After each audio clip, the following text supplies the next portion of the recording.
Hi, I'm Vaughan Williams, and a subscriber recently asked me an interesting question.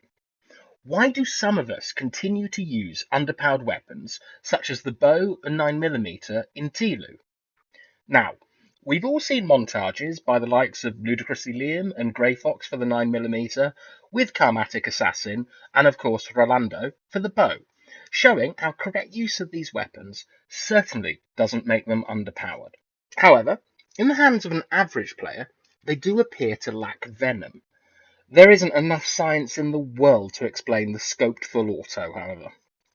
So, the 9mm, despite having a high fire rate, lacks damage, and only headshots really pay off for it.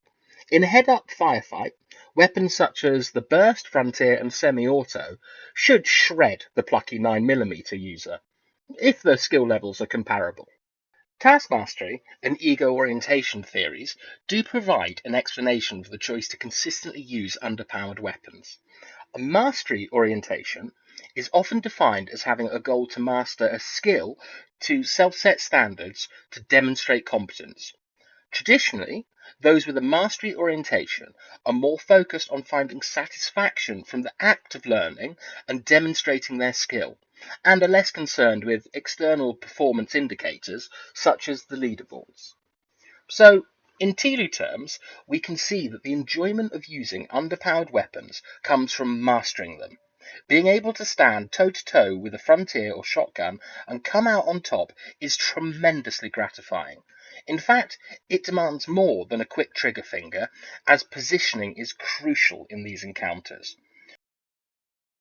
The bow is a completely different beast, as it's difficult to aim, there's travel time between pulling the trigger and hitting a target, and as this footage embarrassingly shows, for me, it's just a nightmare. It does have a high damage rate, can down in one headshot, and is completely silent, however.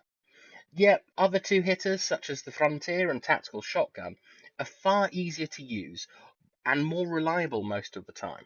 The bow, for example, is best used on unsuspecting enemies from a stealthy position. And here we can see Bobby Barks has hilariously arrived before the enemy team clown car has pulled up in a devastating position. Even more so considering this comes from the Survivor's game mode. The bow, in particular, needs several techniques to be able to master. There's Rolandoing, pop shotting, corner shooting, and stealth. Whilst these techniques are beneficial for most weapons, they are crucial for a serious bow player. Being able to perform these techniques in a game and down enemies is immensely gratifying, as they are a demonstration of high skill. This leads onto the ego orientation of goal theory. This is best explained as the desire to be the best and is focused solely on results. The difficulty of using the bow and 9mm against higher powered weapons means that consistently beating them demonstrates higher skill and dominance. Downing someone with a shotgun is great because in our minds it shows we are a higher skilled player and we don't need fearsome weapons to compete. Put simply, we're better at this game. There is one theory which may explain underpowered weapons. It comes from Fraser and Sidney in 1991, who investigated the attraction of underdog teams in sports. They arrived at two important conclusions.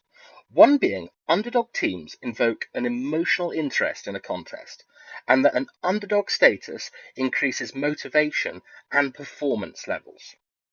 So, using an underpowered weapon demands a higher degree of focus and continues to keep us motivated to play this game. Furthermore, the main tenet of goal setting theory, where a challenging but realistic goal leads to higher performance levels, predicts that our best games will actually come from using less high powered weapons.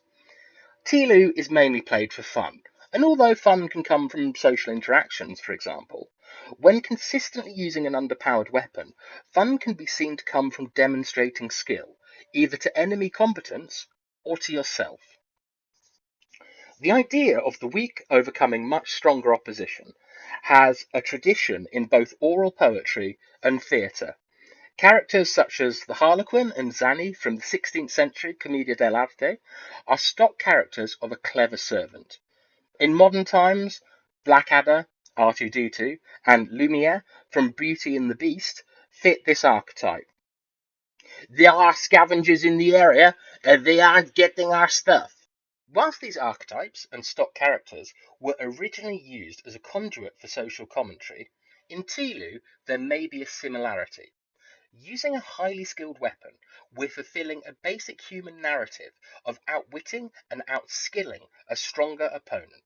Goliath got done by David because David's pre-aim and movement were on point, plus headshots. So, in conclusion, the evidence for using underpowered weapons states that we do it to increase focus and maintain motivation. Demonstrating superior skill to both ourselves and others fulfills both ego and task mastery orientations and helps us to increase our self-esteem. Underpowered weapons are only underpowered in the wrong hands, and one of the many great things about Tilu is how deadly every weapon can be if used correctly, and the reward from using them correctly. So, thanks for watching, and more importantly, thank you for playing.